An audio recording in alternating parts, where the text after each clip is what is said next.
Hey everyone, welcome back. Today I'm going to walk you through how to create an event on Facebook, step by step in a very simple and easy way so anyone can follow along without getting confused. So first of all, go ahead and open the Facebook app. Now, once the app is open, look at the top right corner and then tap the three horizontal lines. After doing that, scroll down just a little bit and then tap on Events. From here, go ahead and tap on Create Event. Now, at this point, Facebook will ask you to choose the type of event. So here you can select either public or private, depending on who you want to invite. After selecting that, simply tap Next and move forward.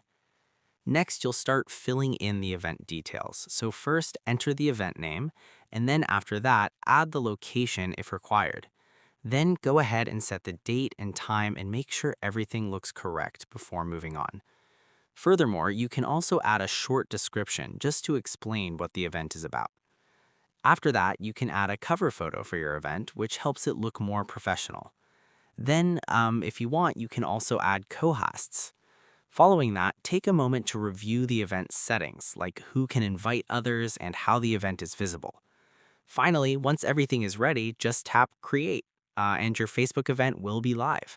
From here, you can share the event, invite people, and manage responses anytime you want. And that's basically it. If this video helped you out, make sure to like it, leave your questions in the